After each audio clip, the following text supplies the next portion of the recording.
How are we doing, ladies and gents, boys and girls? Welcome back. My name's Tom Dyer. Today I'm teaching you the elbow bump. Yes, I've had a few people ask me how to perform this move, and although I have done some videos on bumps before, this one is going to be solely focused on the elbow bump. I'm going to be giving away a t-shirt like this on every video moving forward, and I have a lot of these t-shirts. All you need to do is leave me a comment down below on what your favorite Flair bartending competition is, and if you don't know what a Flair bartending competition is, just leave me a message and say hello. Just basically leave me a comment saying hello, and I'll be choosing a winner at random to send these t-shirts to. I'll be signing every t-shirt as well, so you can hang it on your wall, wear it, burn it, do whatever you want with it. But anyway, moving swiftly onwards, if you are new around here, click subscribe and hit that bell for notifications so you know when the next video is going live. So if you don't win a t-shirt this time, you may be in for a chance of winning it next time. Yes! Right, moving on to elbow bumps. So to perform the elbow bump, ideally you should learn how to perform the elbow stall first. And there is a video on that whoosh, up there that you can go and check out. But if you're impatient, you just want to get down to learning how to perform the elbow bump, here's how we do it. First things first, you need to understand where you're going to be bumping it on your elbow. Obviously, you don't want to be hitting your bone. That can happen and that will hurt. And just be prepared. That's why we use these nice rubbery bottles.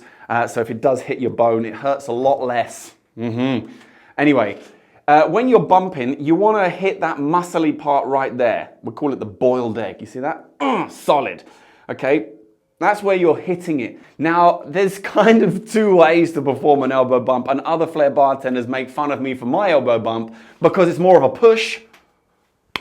Okay, whereas other people actually hit it like so.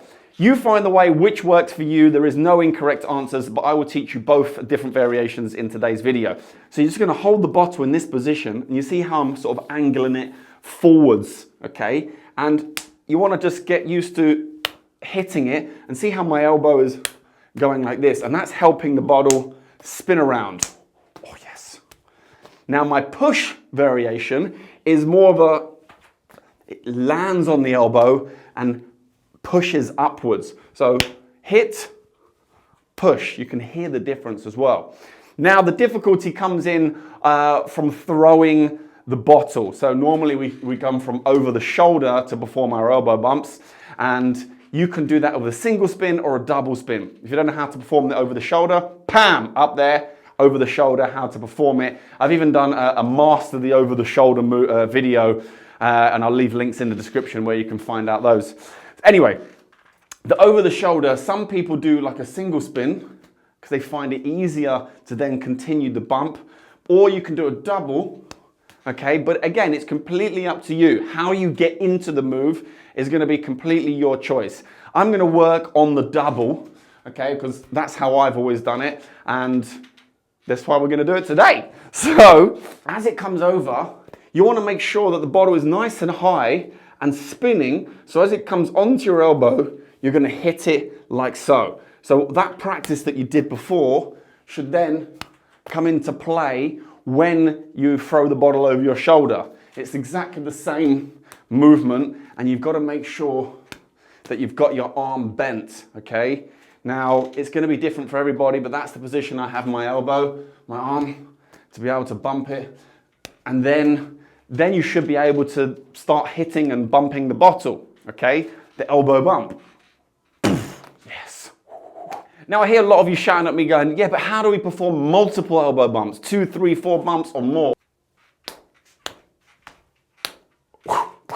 Now this comes down to hardcore practice pretty much, okay?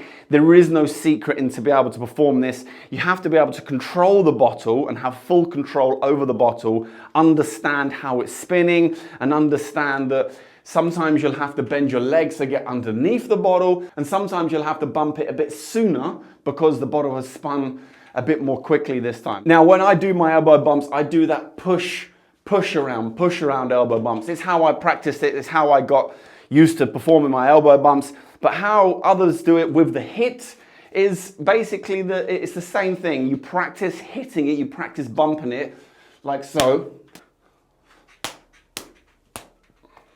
and you practice that control of the bottle, then that will become a lot easier for you. Now, you will see some people using bottles like this, but you will see some people using bottles like this, smaller and fatter. What's the difference? This one spins faster. So when it comes to performing the bumping version where you're hitting it, this one is generally easier to be able to perform because as you hit it, the bottle comes around quicker and you should be able to perform the move easier with that hitting version, with the bump rather than the push version.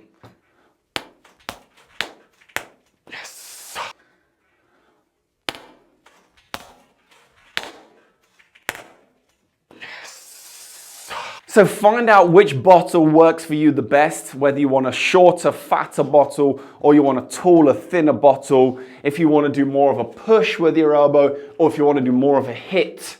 Find out which works for you and how you want to practice it and just continue practicing it that way because with more repetition, the easier this move will become and the better you'll be able to perform it and the more bumps that you'll be able to get from it as well. So there we have it. That is how you perform the elbow bump. It does take a bit of practice, but the more practice you put in, the better you'll be able to do the move and the more bumps you'll be able to create and the more control that you'll get over the bottle as well. So give it a try for yourself and let me know how you get on. Don't forget to leave me a comment down below if you want to win one of these t-shirts, which I will sign at the end of the video. Just leave a comment. I'll be choosing someone at random on the next video. So make sure you've clicked the bell and subscribe to the channel to be notified of when that video goes live to see if you are the lucky winner. Anyway, happy practicing and until next week, see you then.